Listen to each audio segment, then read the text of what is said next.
Hello and welcome. I'm Ashley and I am so excited to be sharing with you today the very first installment of my new series that I am calling Beauty Biography. So growing up in school, about once a year, we would get an assignment where we got to pick a figure, anyone we wanted, we had to research them, and then, basically the end of the assignment, it would all culminate with us dressing up as the person and giving a presentation on their life.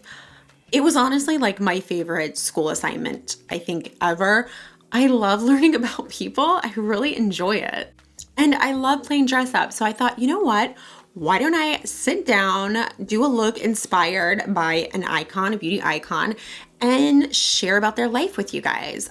To me, that combines like two of my favorite things, playing dress up and learning. Who does not love playing dress up?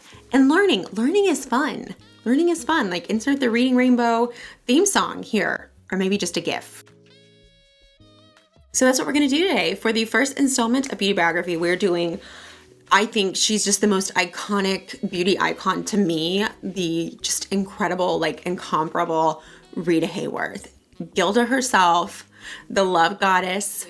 Rita Hayworth is probably best known as playing Gilda, but you may not know this. She was actually the first like American actress turned princess. She was the first. She was the OG American actress becomes a princess.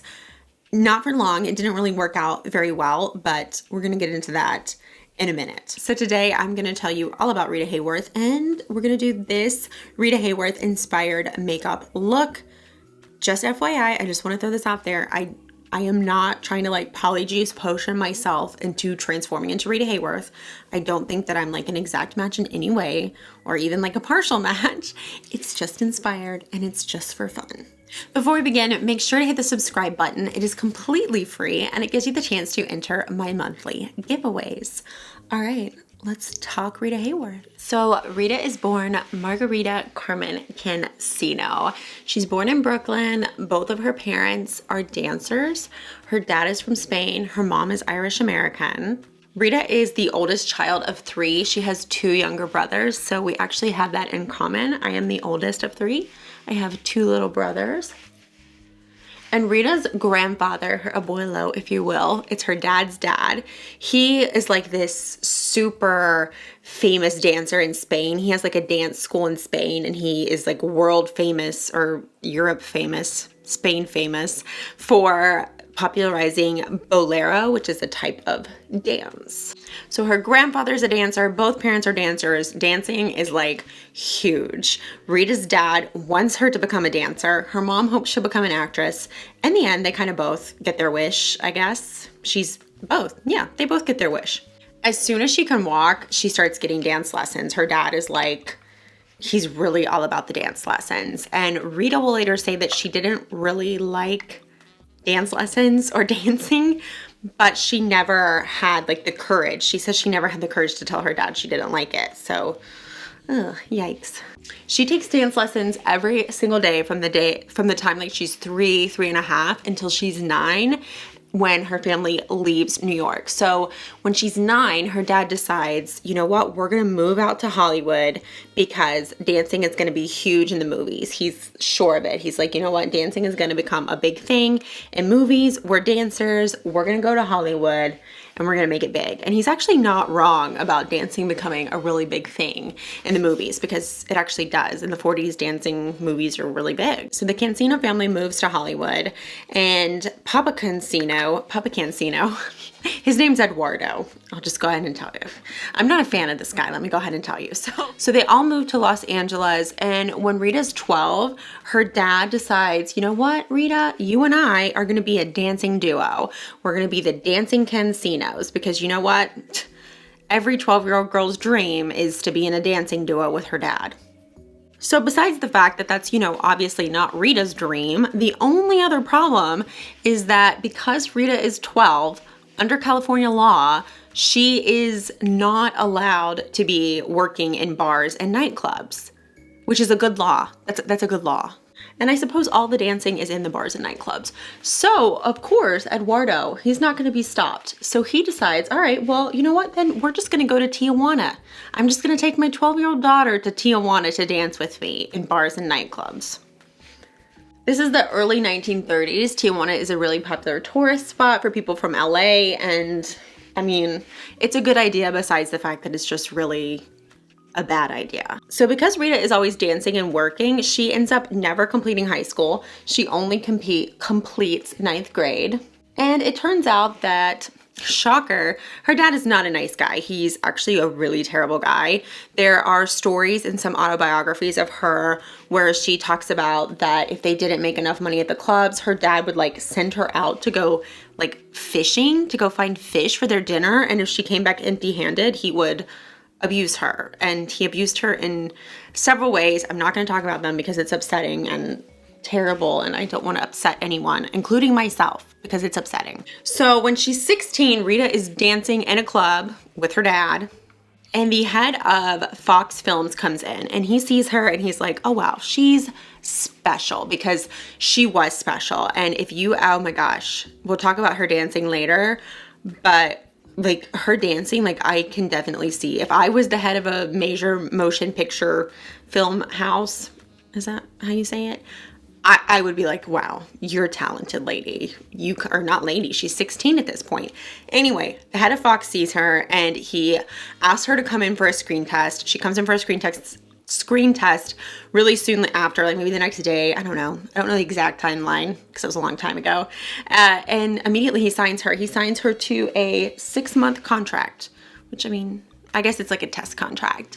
And he decides to sign her under the name Rita Cancino. So she's now Rita. She's not yet Rita Hayworth, but we're almost there. While Rita is signed to Fox, she does like some pretty small pictures. She's, you know, generally unknown. She's not like a big name.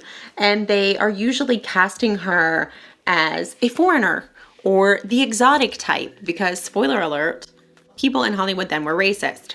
I mean, have things changed? They basically end up casting her as, you know, the more exotic roles because she has a Spanish last name, and according to some loser we're going to get to in a minute named Harry Cohn, she has more of a Mediterranean look, which, I mean, what's wrong with that? The Mediterranean is nice. So in 1937, Rita is 19 years old, and she ends up eloping and marrying this guy named Edward Judson. Edward's a real piece of work. He is a promoter and a used car salesman. I mean, those are just two things that honestly actually really go together. Like if I'm thinking of sleazy professions, used car salesman and promoter seem to go really hand in hand. If you or your spouse is a used car salesman, please do not think I'm talking about you. I know lots of very nice used car salesmen, but this guy is not one of them. He's not one of them. He is old enough to be her father, which, again, not always a bad thing, but she's only 19 and he's a creep. So around the time that Rita marries Edward, she signs with Columbia Pictures. And this is where the huge jerk Harry Cohn is going to come in. So according to the biography, If This Was Happiness by Barbara Leeming, Rita's husband Edward, her first husband Edward, is basically a PIMP, and not like in the fun rap way, but in the very toxic, like nasty, legit way of like using someone else to, you know, gain profit. He's like that kind of PIMP. So he arranges for Rita to go out on a yacht with Harry Cohn, who is the head of Columbia Pictures. And his thought is that like, oh, Rita, go out on this yacht and like hang out with Harry Cohn. Rita goes out on the yacht, but Rita doesn't want to hang out with Harry Cohn. So she doesn't. She's like, yeah, no, I'm not interested. This really bothers Harry, really bothers him, really upsets him. I think as we've learned over the last couple years, powerful men really don't like to be rejected. They're not a fan of it. Actually, not powerful men don't like to be rejected, if we're being honest. Some people have a really hard time taking no as an answer. So she rejects Harry Cohn, allegedly. I want to point out this is alleged. I think Harry Cohn is dead, definitely. So hopefully he's not going to come for me. This is alleged, but she basically rejects him. And this leads to like a feud for the rest of their life. They feud for the rest of their lives. They do not get along. Rita will be signed with Columbia for most of her career. Harry Cohn will be in charge for most of the time that she's there. And they will really dislike each other. She will later say that he like bugged her dressing rooms and would just in general try to make her life miserable. So there was absolutely no love lost between these two. Nonetheless, Harry Cohn convinces Edward, Rita's husband, the sleazeball Pontiac dealer, that Rita's name is too Spanish and that her hair and her hairline make her look too Mediterranean. And because Edward is such a good, supportive husband, he agrees. So Rita begins using her mother's maiden name, Hayworth. She goes through a year of electrolysis to move her hairline back and kind of straighten it to make her forehead look more broad, which if you guys are into broad foreheads, I have a great one. Like, oh man, I would have been really popular back then if that's what they were into. And she ends up dyeing her hair red, which is, okay, she looked beautiful with dark hair, but oh my gosh, her red hair, beautiful. Honestly, Rita Hayworth, icon of mine, seriously. And at least twice in my early 20s, I dyed my hair red, picture here, because I wanted to look like Rita Hayworth because she's just, she's beautiful. She's beautiful. She was beautiful before all this. But dang, that red hair was beautiful. So she makes a few smaller films with Columbia, but then her big breakout is in 1941. She stars in the film You'll Never Get Rich opposite none other than Fred Astaire. You know Fred Astaire. He's the guy that danced with Ginger Rogers. Like, he was a big deal back then. So this film is super successful, and the next year the studio puts her in another film with Fred Astaire called You Were Never Lovelier, which is actually really cute. And there is a video that is actually going around right now. I will link in the description box below, where Fred and Rita are dancing. It's a scene of them dancing from that movie, and it's set to the song Higher and Higher. Your love keeps lifting me higher and higher. It's so joyful. It's literally so joyful to watch. Like the way that she dances, it just, there is nothing like that anymore, honestly. Like, I'm not trying to sound like an old, like, I'm not trying to sound like Scrooge here, like Scrooge McDuck, but that, you just don't see that anymore. Like, it was like, just, oh my gosh, such pure talent and like joyful dancing. It's so lovely to watch. I cannot take my eyes away from it. And Fred Astaire, who is actually, you know, most famous for dancing with Ginger Rogers, he will say that his favorite dance partner was Rita Hayworth. And he's right, because she's jubilant. She's jubilant. She's immensely talented. She is a complete pleasure to watch. She's just fantastic. So over the next few years, Rita becomes the it girl of the golden age of Hollywood. Like, she is a huge deal. She's the #1 pinup for GIs in World War II, and she even serves as a cultural ambassador to FDR's administration. Like, that's big. FDR was really popular, you guys. Super popular. So she stars in hit after hit, and thank goodness in 1942, she divorces Edward. She will later say, he helped me with my career, and then he helped himself to my money. So yeah, PIMP. Now here's where things get wild, because I literally had no idea about this. In 1943, Rita marries Orson Welles. I don't know how I didn't know this. I love her, and I literally had no idea. Orson Welles, if you don't know, is like a really super, like one of the greatest filmmakers of all time. He like directed, starred in, and co-wrote Citizen Kane, which is like, I mean, I think it's okay. Don't come for me if it's your favorite movie. I think it's okay, but apparently it's like, everyone thinks it's like the best movie. Not the best movie, but one of the best movies ever. So in 1943, Rita marries Orson, and while he is an extremely talented and lovely filmmaker, unfortunately, he's not a very good husband.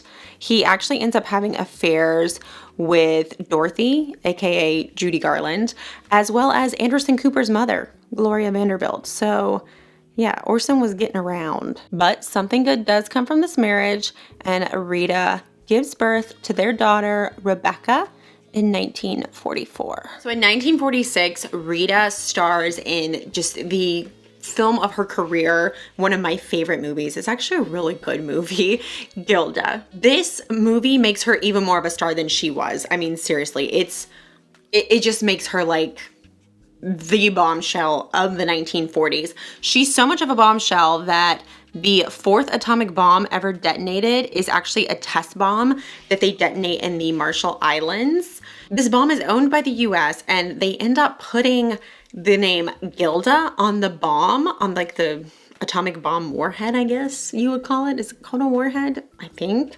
They end up putting the name Gilda as well as like a picture that they cut out of a magazine of Rita Hayworth.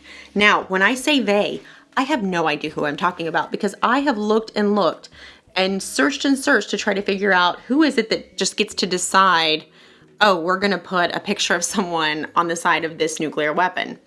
I never found the answer. So if you know who gets to decide, hey, we're gonna slap a picture of Rita Hayworth on the side of this thing, please let me know because I'm very curious. Much to her credit, Rita is actually really not a fan of being on the side of a bomb.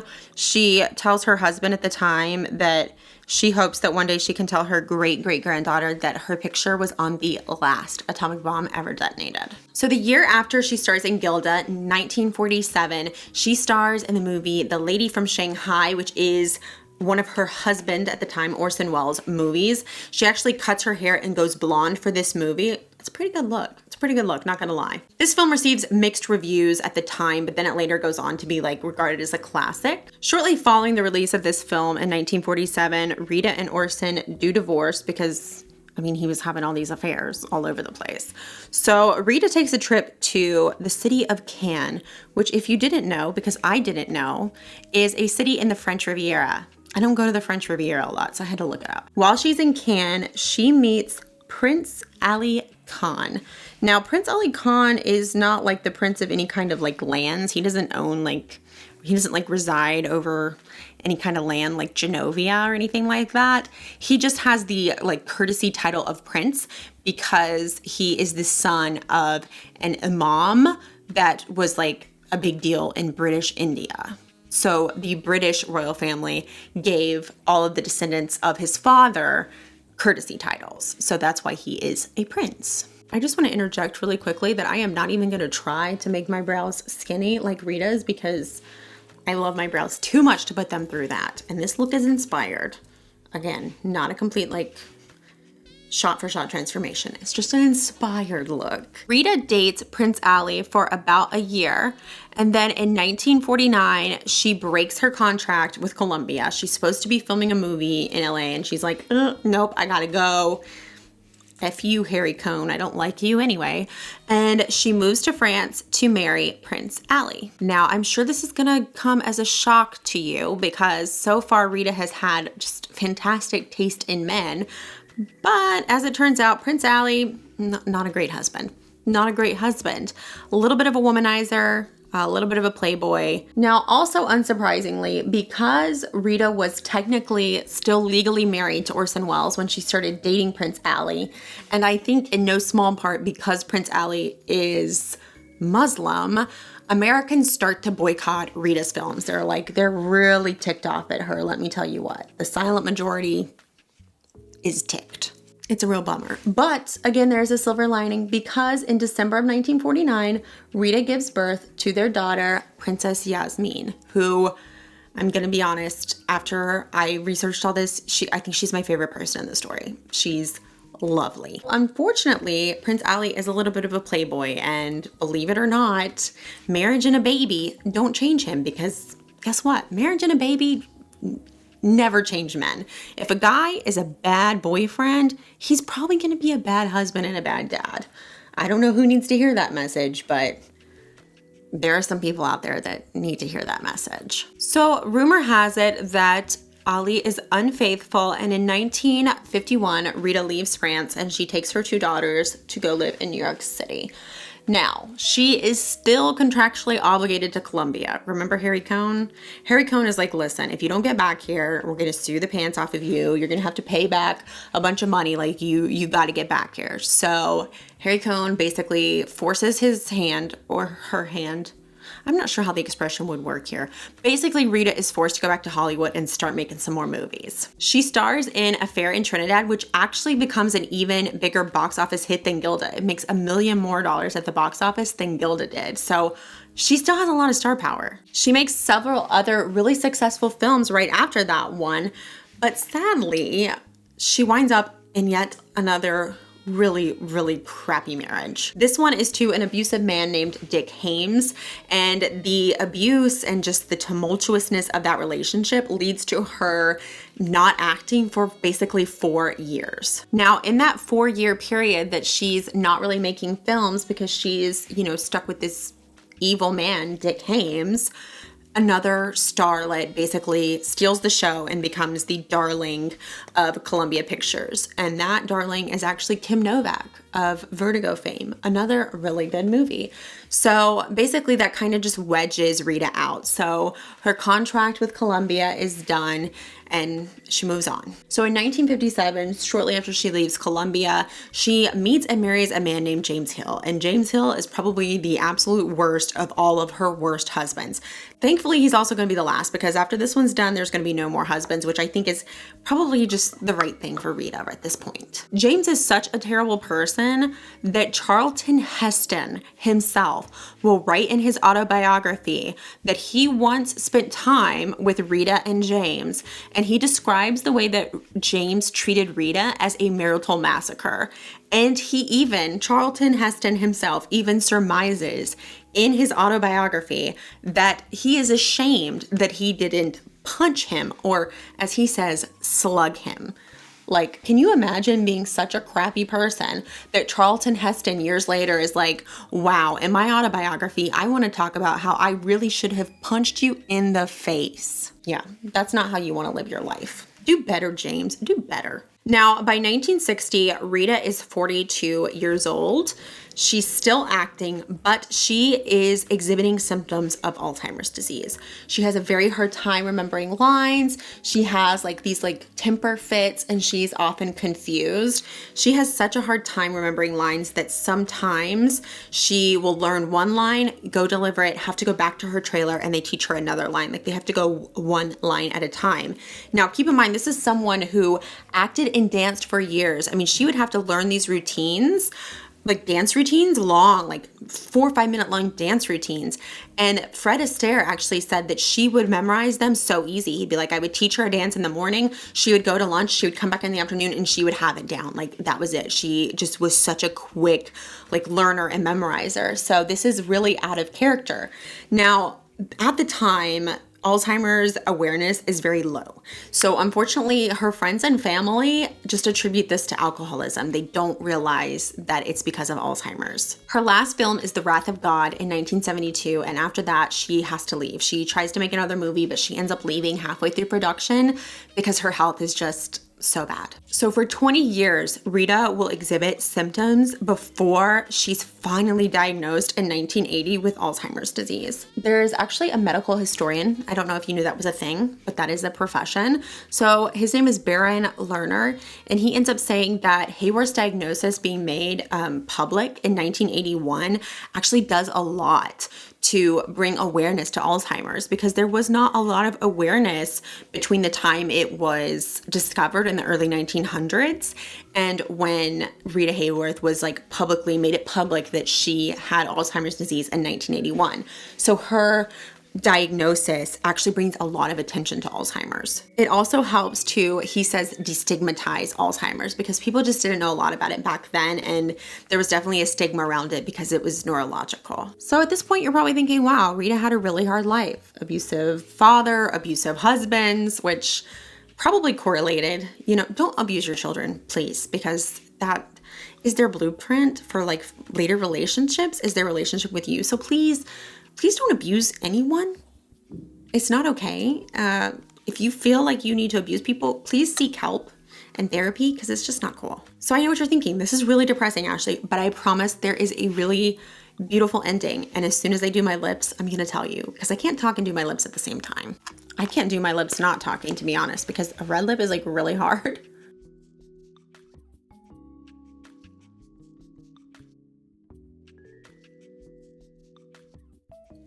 makeup is done and hair, and as promised, there is a happy ending. So in 1981, shortly after her diagnosis is made public, Rita's daughter, Princess Yasmin, remember how I said she was my favorite in this whole story? We're gonna find out why. So Princess Yasmin moves her mother, Rita Hayworth, from California to live with her in New York City. Princess Yasmin lives in the San Remo building in New York City, and she gets her mom an adjoining apartment to her. So their apartments adjoin. So she's like, here, mom, you come live in the apartment next door to mine with a door in between it. Like, I mean, come on, what a good daughter. And this is a nice building. Like, if you have ever seen Gossip Girl or any movie or show where they do like aerial shots of New York, like of the park, like Central Park, you've probably seen this building. I will put a picture of it up here. It's got like these 2 towers and it's located in Central Park West. It is a nice building. Bono from U2 has an apartment there. So this is a nice way to live out your last years. So for those last few years of her life, she has a good life. She lives right next to her daughter. Her daughter makes sure that she's cared for, provided for, has caretakers, people taking care of her. She spends time with her. Like, man, that, like, this kind of choked me up when I was researching it because I was like, oh my God, that's so sweet. I feel like all of us, whether you have kids or not, I think we can all agree that when we think of like getting older and gray, like I think we all hope that there's someone around that loves us enough to, you know, care for us, or not only just loves us enough, but also has the resources and the time to be able to take care of us. Like, that's really heartwarming. So you go, Princess Yasmin. You're a hero to me. On May 14th, 1987, Rita Hayworth passes away peacefully in her home in Manhattan of complications of Alzheimer's disease. She is 68 years old at the time of her passing. Then President Ronald Reagan actually releases a statement upon her death, which is a testament to, one, the fact that she was a huge deal, and number 2, he also had acted in Hollywood around the time that she did. So they, you know, were contemporaries is the term that's used. But the message that gave me the most hope and joy, and the one that I want to share and end on, is actually a sentiment from Rita's daughter, Princess Yasmin, that is on Rita's headstone. It is honestly, I think, one of the most beautiful sentiments that I have ever heard in my life. It reads, "To yesterday's companionship and tomorrow's reunion." Like, dang. That, honestly, when I read that, I was like, wow, it seems so simple, but when you think about it, it's really deep. Like, to yesterday's companionship and tomorrow's reunion. Like, oh, dang. I love that it looks back and also looks forward, because in the present, when you're grieving, it's very hard to just be in that moment. So it's nice to be able to look backward and forward in those moments. I want to thank you for spending a little bit of time with me today. I hope that you enjoyed the first installment of Beauty Biography. Please let me know in the comments, who would you like to see in the next Beauty Biography? I love recommendations, suggestions. I'm very open to all. I'm hoping to do this like once every other week, but if it's super popular and you guys really love it, I might try to do it maybe once a week. We'll see, just see how it goes. But definitely let me know in the comments below, who would you like to see next? I hope to see you in my next video. Until then, you take care of yourself.